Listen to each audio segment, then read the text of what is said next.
Well, hey friends, I hope this video finds you well. I hope that you are staying healthy and staying safe. And what I wanted to do in this video is follow up from my last one and finish out the 4 phrases that will help anyone get through any crisis. And in our last video, we talked about the first 2 of those 4 phrases, those 2 being to start with conviction. Anytime you enter into crisis, we said you start with conviction. And as those who are followers of Jesus Christ, we said the conviction that we have is that God is sovereign, that He's big, that He's ruling and reigning over all things. And so therefore, He's not surprised by our circumstances, and we can trust that He is good in the midst of craziness and crazy times. So 1, start with conviction, and 2, we said stay connected. In crisis, it's important to stay connected to friends, to your community, to your family, to your loved ones, to your neighbors, because they will give you what you need in order to get through.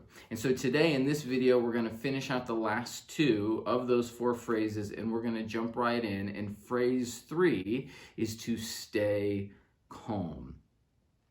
There's this phrase coined by a man named Edwin Friedman, who is a therapist, who said that emotionally healthy people have this ability to embody non-anxious presence in the midst of craziness. That you can be somebody who is non-anxious, not all riled up, not freaked out, not losing your mind in the midst of uncertainty and chaos. And I think Jesus is our model for that. And one of the stories from the Gospels that comes to mind about Jesus having a non-anxious presence is in John 8. It's this moment where Jesus is teaching in the temple, and the Pharisees bring a woman to him who is caught in adultery, and they want to stone her. They want to kill her by throwing stones at her. And they say, hey, the Old Testament law gives provision for that kind of punishment. So Jesus is in this moment where this woman's life maybe hangs in the balance, and we're told that the reason these men are bringing this woman to Jesus is ultimately to trap him, to find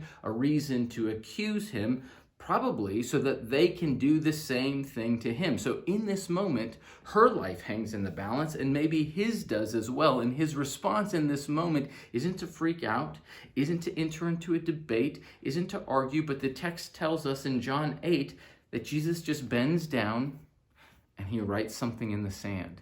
And we don't know what it is he writes. We're never told, but he just writes something in the sand, and then he stands back up and he says one thing: let him who is without sin cast the first stone. And then he just bends down in the sand and he starts to write again. Like, I'm blown away by that moment, because emotions are probably raging high. This woman is probably freaked out. Bystanders are there probably wondering what is going to happen here. Are we going to witness an execution in the middle of the temple courts? And Jesus is completely calm and cool in the midst of it. And I think we can take our cues from Jesus and say the reason we can have a non-anxious presence in the midst of crisis is because Jesus was a person who surrendered his entire life to the Father. All throughout John's Gospel, Jesus says, I'm fully surrendered to the Father. I don't say anything unless the Father tells me to say it. I don't go anywhere unless the Father tells me to go there. I am completely submitted to him. So if we start with conviction, and our conviction is that we can trust God, that he's good in the midst of craziness, when we hit crazy times, we can stay calm because we know we don't have to be in control.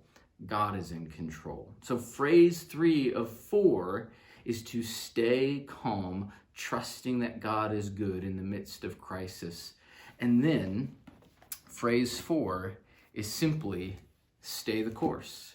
Stay the course and see the crisis through to the very end. We read in the book of James, this is James 1:12, James writes, blessed is the one who perseveres under trial, because having stood that test, that person will receive the crown of life that the Lord has promised to those who love him. And so oftentimes we think of perseverance as pushing through hard times as fast as we can. Oftentimes the image of a runner running a race and pushing really hard to get to the end as fast as they can is what we think of when we think of perseverance.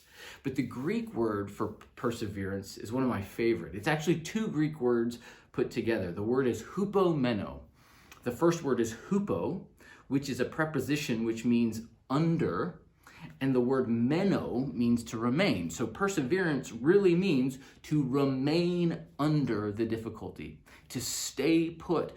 Don't try and run away. Don't feel like you have to get through it as fast as you can, but start with conviction and trusting God and stay put in the midst of the craziness, knowing that God will meet you in that, and that he will give you everything you need moment by moment, day by day, to get through the difficulty, whatever it is. And so we're sitting in a very unusual place right now in our state, in the state of Wisconsin. Our governor just today ordered another stay-at-home order for another 30 days. And so we find ourselves in this place of we're still in the middle of this crisis. And I just want to get through it as fast as I can. But if I start with conviction that God is in it with me, that he is good, that he is over all things, if I stay connected to the people around me and I stay calm in the midst of it, then I have everything I need to stay the course through it. And so my hope is this video is an encouragement to you that no matter what you're experiencing, no matter what you're going through, if you start with conviction, if you stay connected, if you stay calm, God will give you everything you need to stay the course. And when you get to the other side, he promises in the book of James that he will give us the crown of life.